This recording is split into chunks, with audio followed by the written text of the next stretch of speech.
White collar നമ്മൾ പറയുന്നത് എന്തുകൊണ്ടാണെന്ന് വെച്ചാൽ ഡോക്ടേഴ്സ് അതാണ് മുൻകാലങ്ങളിൽ ഈ പാവപ്പെട്ട ആളുകൾ അല്ലെങ്കിൽ സാമ്പത്തിക ഭദ്രത ഇല്ലാത്തവരുടെ ആശ്രയം അതിൽ നിന്ന് മാറി ട്രെയിൻഡ് പീപ്പിൾ പ്രൊഫഷണൽസ് ഏത് ജോലിയും ഉള്ളവർ എൻജിനീയേഴ്സ് ഡോക്ടേഴ്സ് പ്രൊഫസർ ഇദ്ദേഹം ഇപ്പോൾ സംശയത്തിൻ്റെ നിഴലിലുള്ള ആളുകളെല്ലാം തന്നെ ഡോക്ടേഴ്സാണ്. ഈ 4 പേരുടെ പേരുകൾ അവിടെ വരുന്നു. 4 ഡോക്ടേഴ്സ്, 3 പേര് അറസ്റ്റ് ചെയ്യപ്പെട്ടു.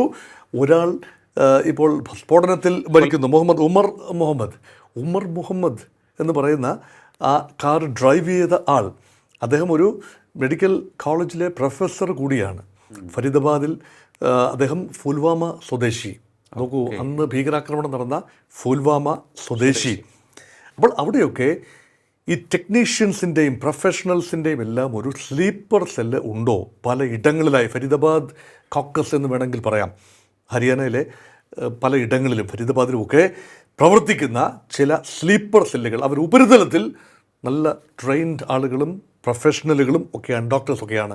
പക്ഷേ അണ്ടർഗ്രൗണ്ടിൽ അവർ റാഡിക്കലൈസ് ചെയ്യപ്പെട്ട മനസ്സുകളുടെ ഉടമകളാണെങ്കിൽ ആരും സംശയിക്കില്ല ഒരു ഡോക്ടർ ഇതിന് പുറകെ ഇറങ്ങിത്തിരിക്കുമെന്ന്. ആരെങ്കിലും സംശയിക്കുമോ? ഈ ഡോക്ടർ, പ്രസ്തുത ഡോക്ടർ ഉമർ വളരെ സൗമ്യനായിരുന്നു, ആർക്കും ഒരു സംശയം തോന്നില്ല. അതെ.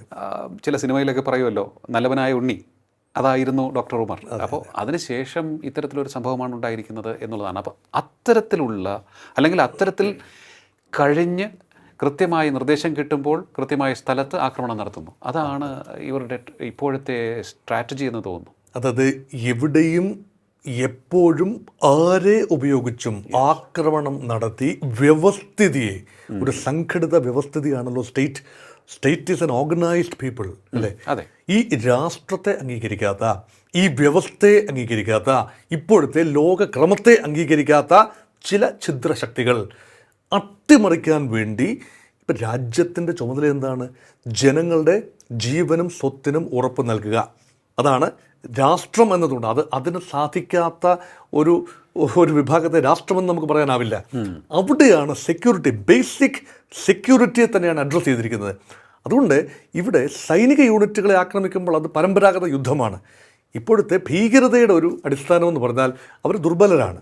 ശക്തരായ രാജ്യങ്ങൾ, അത് അമേരിക്ക ആകട്ടെ, ഇന്ത്യ ആകട്ടെ, പാകിസ്ഥാൻ എന്ന രാഷ്ട്രമായിക്കൊള്ളട്ടെ, ആരുമായിക്കൊള്ളട്ടെ, ഒരു സംഘടിത രാഷ്ട്രത്തിനെതിരെ ഇതുപോലെയുള്ള ടെറർ, ഒരുതരം ഈ ഫിയർ സൈക്കോസിസ്, നിഴൽ യുദ്ധങ്ങൾ, സൈക്കോസിസ് റിലീസ് ചെയ്യുകയാണ്. അപ്പോൾ ഇതാകെ ഒരു രാജ്യത്താകമാനം അലേർട്ടാണ്.